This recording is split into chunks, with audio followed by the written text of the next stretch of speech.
আরজিকর চিকিৎসককে ধর্ষণ খুন মামলায় রাজ্যকে চূড়ান্ত ভৎসনা সুপ্রিম কোর্টের। পরিবারকে দেহ দেওয়ার 3 ঘন্টা পর কেন এফআইআর, বাবা মাকে দেহ দেখতে দিতে কেন দেরি, এই একাধিক প্রশ্ন উঠেছে এবং এরই পাশাপাশি একাধিক প্রশ্ন উঠেছে সুপ্রিম কোর্টে।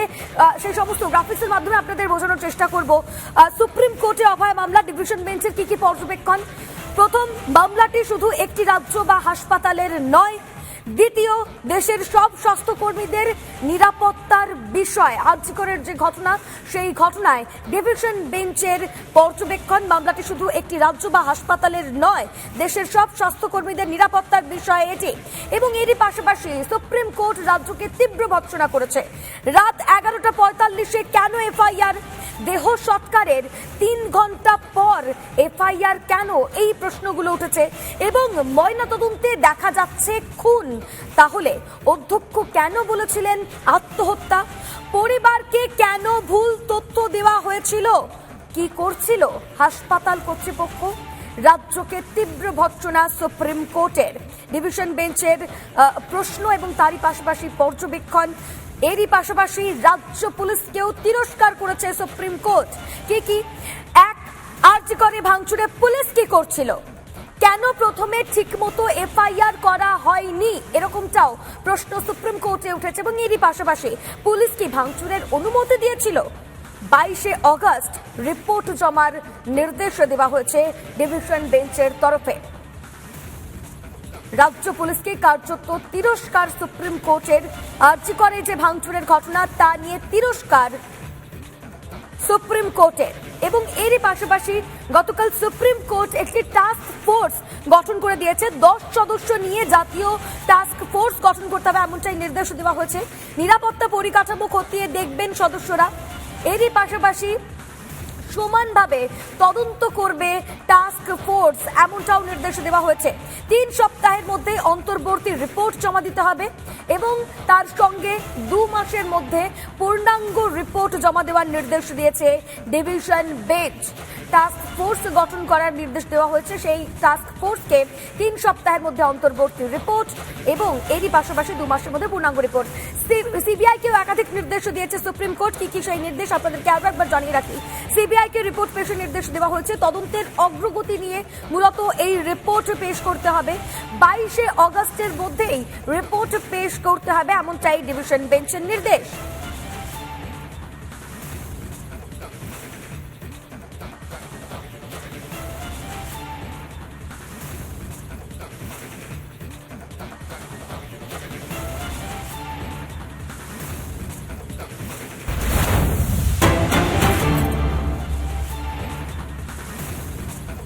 গতকাল সুপ্রিম কোর্টের নির্দেশ, আরজিকরে সেন্ট্রাল নিরাপত্তা অর্থাৎ কেন্দ্রীয় নিরাপত্তা থাকতে হবে। আরজিকরে ভাঙচুর মামলা নজিরবিহীন নির্দেশ সুপ্রিম কোর্টের। হাসপাতালের নিরাপত্তার ভার কেন্দ্রীয় বাহিনীর হাতে তুলে দিয়েছে সুপ্রিম কোর্ট। এবং তারপর থেকে আজকের কি পরিস্থিতি, আজকে কি ছবি রয়েছে আরজিকর হাসপাতালে, সেই ছবিটি আমরা দেখবো। আমাদের প্রতিনিধি সৈকত এই মুহূর্তে আমাদের সঙ্গে রয়েছে। সৈকত, গতকাল সুপ্রিম কোর্টের নির্দেশ, আজকে ছবি দেখা যাচ্ছে আরজিকর হাসপাতালে।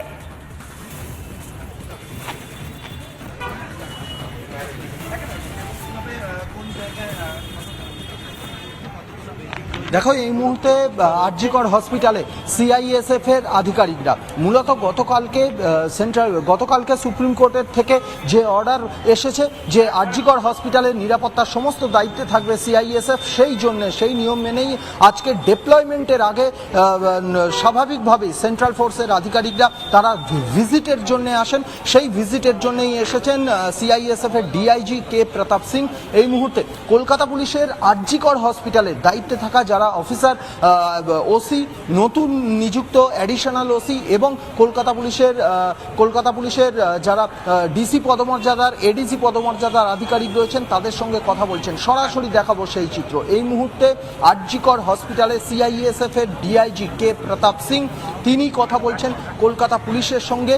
মূলত এই যেটা বলছিলাম যেটা বলছিলাম, ডেপ্লয়মেন্টের আগে যে কোনো সেন্ট্রাল ফোর্স তারা ভিজিট করেন, এলাকা ভিজিট করেন, সেই এলাকা ভিজিটের জন্যেই অর্থাৎ আরজিকর হসপিটালের আদালতের নির্দেশ মতো কোন কোন জায়গায় কোন কোন যে লোকেশনগুলোতে ফোর্স রাখলে নিরাপত্তা সব থেকে ভালো নিরাপত্তা সুনিশ্চিত করা যাবে, সেই জন্যই কিন্তু গোটা আরজিকর হসপিটাল আজকে তারা ঘুরে দেখবেন, এমনটাই জানা যাচ্ছে। এই মুহূর্তে কলকাতা পুলিশের যারা অফিসিয়ালস রয়েছেন তাদের সঙ্গে সিআইএসএফ এর ডিআইজি তারা কথা বলছেন। এই মুহূর্তে কলকাতা পুলিশের যারা আধিকারিক তারা সিআইএসএফ কে ঘুরিয়ে দেখাচ্ছেন, গোটা আরজিকর হসপিটাল তারা ঘুরিয়ে দেখাচ্ছেন।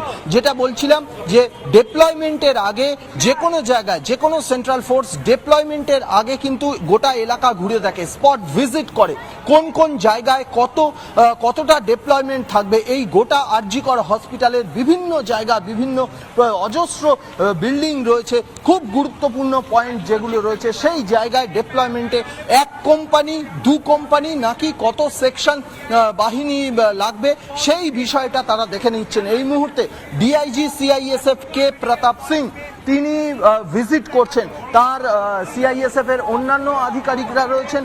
কে প্রতাপ সিং এই মুহূর্তে ভিজিট করছেন মূল যে গেট, সেই মূল গেট থেকে এই মুহূর্তে তিনি ট্রমা কেয়ার বিল্ডিং এর সামনে এসে পৌঁছেছেন এবং আউটডোর যে বিভাগ সেই আউটডোর বিভাগের দিকটা তিনি দেখছেন এবং এখান থেকে বাঁদিকে গেলে আরও বেশ কয়েকটি বিভাগ রয়েছে, অ্যাডমিনিস্ট্রেশন ডিপার্টমেন্ট রয়েছে, অ্যাডমিন বিল্ডিং রয়েছে, সেই জায়গাগুলো তারা ঘুরে দেখবেন বলে জানা যাচ্ছে।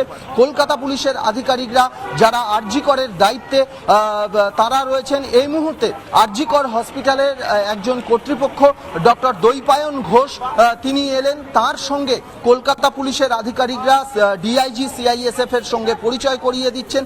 ডক্টর দৈপায়ন ঘোষ আরজিকর হসপিটালের কর্তৃপক্ষের অন্যতম একজন আধিকারিক, তিনি কথা বলছেন, তিনি সিআইএসএফ এর ডিআইজির সঙ্গে কথা বলছেন, কলকাতা পুলিশ তাদের সঙ্গে কথা বলিয়ে দিচ্ছেন, এক্ষেত্রে লিয়াজো মেনটেন করছে। অর্থাৎ গতকালকে আদালতের নির্দেশের পর সিআইএসএফ এর টিম আজকে গোটা আরজিকর হসপিটাল ভিজিট করতে এসেছেন। ডিআইজি র্যাঙ্কের অফিসার কে প্রতাপ সিং তিনি এই মুহূর্তে সরাসরি দেখাবো এই দৈপায়ন ঘোষ আরজিকর হসপিটালের অ্যাডমিনিস্ট্রেশন ডিপার্টমেন্টের অন্যতম একজন দৈপায়ন ঘোষ। সেই দৈপায়ন ঘোষ এই মুহূর্তে আমরা আরো একটি ছবি দেখাচ্ছি দর্শকদের। সন্দীপ ঘোষ তিনি বেরিয়েছেন সন্দীপ বাবু, সুপ্রিম কোর্ট কার্যত আপনাকে ভৎসনা করেছে সন্দীপ বাবু।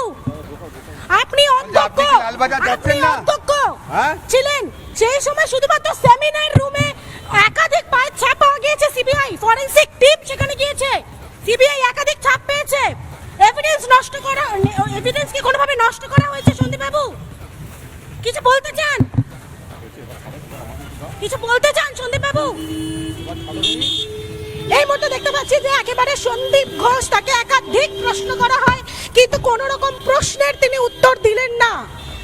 কোন রকম প্রশ্নে একাধিক প্রশ্ন করা হয়, কারণ আজকে লালবাজারে তাকে তলব করা হয়েছিল, যেহেতু একেবারে যে 9 আগস্ট তিনি যে নির্যাতিতার নাম প্রকাশ্যে এনেছিলেন সেই ঘটনার পরিপ্রেক্ষিতেই কিন্তু তাকে তলব করা হয়েছিল। কিন্তু আমরা এই মুহূর্তে দেখছি একেবারে সল্ট লেকের ভেতরে তার গাড়ি প্রবেশ করেছে। একাধিক প্রশ্ন করা হয় রিপাবলিক বাংলার পক্ষ থেকে যে সুপ্রিম কোর্ট কার্যত ভৎসনা করেছে, সেমিনার রুমে একাধিক পায়ের ছাপ পাওয়া গিয়েছে, তিনি জানতেন, তারপরেও কেন সেটা লক করা হলো না, লালবাজার তিনি যাচ্ছেন কিনা, একাধিক প্রশ্ন করা হয় এবং সেই একাধিক প্রশ্নের কোনো উত্তর, কোনো সদুত্তর তিনি দিলেন না। কার্যত মুখে কুলুপ এঁটেছেন সন্দীপ ঘোষ, যিনি প্রাক্তন অধ্যক্ষ। এই মুহূর্তে সেই তার গাড়ি এই মুহূর্তে একেবারে আমরা দেখতে পাচ্ছি সল্ট লেকের ভেতরে প্রবেশ করেছে। আমরা ভিডিও জার্নালিস্ট মোহিত শেঠ সেই ছবি দেখাচ্ছে। এই মুহূর্তে একেবারে সিজিওর দিকে তার যে গাড়ি, সেই গাড়ি এই মুহূর্তে অগ্রসর হচ্ছে।